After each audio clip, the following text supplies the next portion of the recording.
নমস্কার, সকলকে স্বাগত জানাই আমার নতুন একটা ভিডিওতে। আশা করছি সকলে খুব ভালো আছেন, সুস্থ আছেন। আজ সোমবার, এখন বাজে সকাল 8:30। সকাল সকাল বাপি এই যে পাতায় মুড়ে ছাতু কুড়িয়ে নিয়ে এসেছে। বালি ছাতু বেশ কয়েকদিন ধরেই খাচ্ছি, এ তো আপনারা জানেনই। তো আজকে সকাল সকাল বাপিগুলো কুড়িয়ে নিয়ে এসছে, কিন্তু আজকের ছাতুগুলো একটুখানি অন্য রকম। মানে বৃষ্টি পড়েই চলেছে কন্টিনিউয়াসলি, তাই ছাতুগুলো একটুখানি কেমন যেন হয়ে গেছে। মানে যেমন অনেক বেলা করে কুড়োলে যেরকমটা হয় ঠিক সেই রকম, কিন্তু গুঁড়া গুঁড়া বৃষ্টি পড়েই চলেছে, তাই বৃষ্টির কারণে ছাতুগুলোর অবস্থা একটুখানি খারাপ। এইদিকে আমাদের বাছুরটা দেখুন ঘরে ঢুকলো এইমাত্র। ওর হয়তো ঘুম পেয়েছে, তাই জন্য এইখানটায় এসেছে। যখনই ওর ঘুম পায় ঘরে ঢোকে, যদি ঘরে কেউ থাকে, ঘরের দরজা খোলা থাকে, ঘরের দরজা খোলা থাকলেও না ও ঢোকে না। মানে ঘরে ঢুকে দেখে যে কোনো মানুষ রয়েছে কি রয়নি, মানে আছে কি নেই। যদি কোনো মানুষ থাকে তাহলে বসে বসে ঘুমিয়ে যায়, আর যদি কেউ না থাকে তাহলে আবার বেরিয়ে ওর মায়ের কাছে চলে যায়। এখন তো ওদের মা আর বাচ্চা দুজনকেই তো ঘরেই রাখা হয়েছে, মাঠে তো বাঁধা যাবে না। কারণ কি, ওর মা ছোট বাচ্চা ছেড়ে মাঠে থাকতে পারবে না, আবার এর তো কিছুক্ষণ ছাড়া ছাড়াই খিদা পায়। তো একে তো এখন মায়ের দুধ ছাড়া অন্য কিছু খাওয়ানোও যাবে না। তাই জন্য মা আর ছেলে দুজনকেই ঘরে রাখা হয়েছে। আর মা দুজনকেই বাইরে বেঁধে রাখা যাবে না, কারণ ছোট বাছুর তো, কুকুর টুকুর এসে তাড়া করবে না কি হবে, একটা ভয় তো কাজ করে সবসময় মনের মধ্যে। তাই জন্যই ওগুলো যখনই আমাদের বাড়িতে ছোট বাছুর হয়, ওদেরকে মোটামুটি 1 মাস মতো, 1 মাস না হলেও মোটামুটি 20 দিন মতো ঘরেই বেঁধে রাখা হয়, মা ছেলে দুজনকেই। বাছুরটা ছাড়াই থাকে, কারণ বাছুরের 1 মাস বয়স হওয়ার আগে পর্যন্ত তাদেরকে বেঁধে রাখা চলে না, ছেড়েই রাখতে হয়। এই যে দেখুন, বলতে বলতেই সে ঘুমিয়ে পড়েছে, আর ঘুমের ঘরেও কিন্তু নড়ছে। আমি একটুখানি ডাকলাম, ডাকতে আবার ওর ঘুমটা ভেঙে গেল। দেন উঠে করে আর কি বদমাশি শুরু করছে, মুখ নাড়াচ্ছে, দেখছেন। এইদিকে আমাদের মুরগিগুলোকে এখন সব খেতে দেওয়া হয়েছে। আমি ভেবেছিলাম হয়তো যে এখন সমস্ত মুরগিগুলো এসে পড়বে, যেহেতু খাবার দেওয়া হয়েছে, কিন্তু দেখলাম যে না, যতগুলো মুরগি আছে তার বেশিরভাগই এসেছে ঠিকই, কিন্তু সবগুলো এখনও পর্যন্ত আসেনি। আর এই যে মা মুরগিগুলো বাচ্চা নিয়ে নিয়ে আসবে, আর একে অপরের সাথে ঝগড়া করবে, খাবার কাড়াকাড়ি করবে। হয়তো একজনের খেয়ে পেট ভর্তি হয়ে গেছে, কিন্তু এত বদমাশের বদমাশ আর একজন যে এসে করে খাবে সেই সুযোগটা দেবে না, সেই ওই জায়গাটাই দখল করে থাকবে, আর যখন আরেকজন আসবে তার সাথে ঝগড়া করতে শুরু করবে।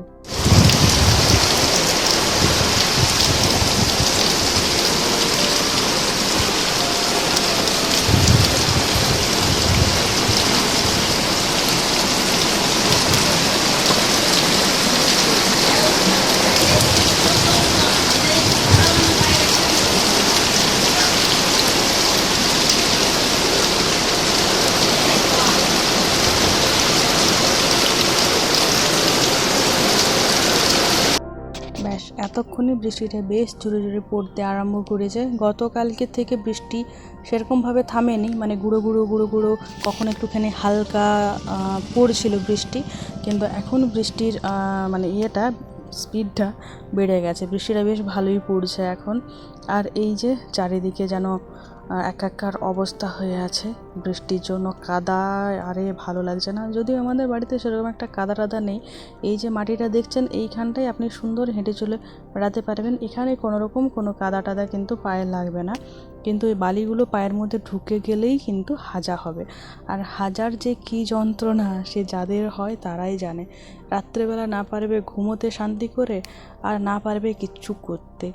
ওই যে দূরে টাওয়ারটা, মানে নেটওয়ার্কের টাওয়ারটা দেখা যাচ্ছে ডগাটায়, কিন্তু বৃষ্টিটা বেশ ভালো হচ্ছে। আর এই কয়েকদিন ধরে টানা বৃষ্টি রয়েছে, মানে হচ্ছে বলে না, ঠান্ডাটাও মোটামুটি লাগছে, হালকা হালকা গরমটা অনেকটাই কিন্তু কমে গেছে। আর বৃষ্টি যেহেতু পড়ছেই, তাই সমস্ত গরুগুলোকে ঘরেই রাখা হয়েছে, বাইরে আর আজকে বাঁধা হয়নি। একটুখানি আমাদের সামনের মাঠে বাঁধা হয়েছিল, বৃষ্টিটা একটুখানি বেড়ে যেতে আবার নিয়ে আসা হয়েছে। কারণ এই বর্ষাকালে গাই বাছুর যদি সবসময় ভিজে, গায়ে তো রোদ পাবে না, ওদেরও কিন্তু শরীর অসুস্থ হয়ে যাবে, তার জন্য ঘরেই বেঁধে রাখা হয়েছে। অসুস্থ করে আর লাভ নেই অবলা প্রাণীগুলোকে।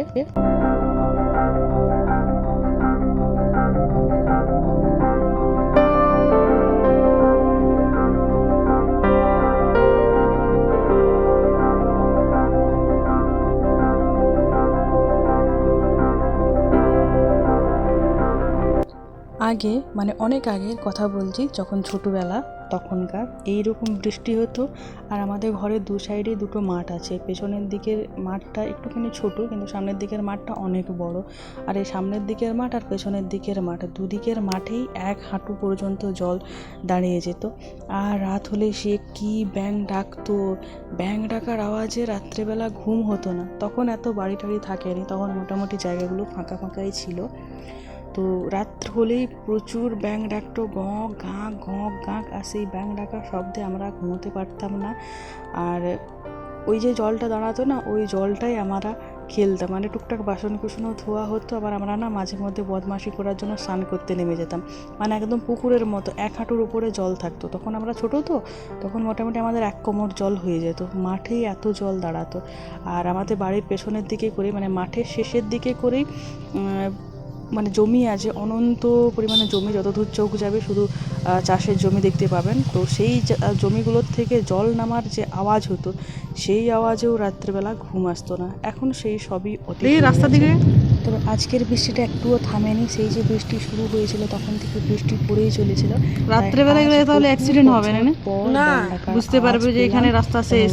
খুব খুশি হচ্ছিল মনে হয়, শেষ নয়, বছর পর মানে রাস্তার সাইড বাড়িতে এসে। আর আমাদের বাড়ির সাইডেই বাড়ি হয়ে গেছে, তাই আগের মতো অতটাও জল দাঁড়ায় না ঠিকই, কিন্তু যেটুকু যা ফাঁকা জায়গা রয়েছে, মানে ফাঁকা মাঠ রয়েছে, তার মধ্যে কিন্তু যথেষ্ট পরিমাণে বৃষ্টির জল দাঁড়িয়ে যায়। ওই ঝোপগুলোর মধ্যে আছে। হ্যাঁ, না দূরের দিকে যে ব্যাঙগুলো ডাকছে ওইগুলো কিন্তু কন্টিনিউয়াসলি ডাকছে। আর এই গঁ গঁ গে কা, বৃষ্টির সময় মজা লাগে।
হ্যাঁ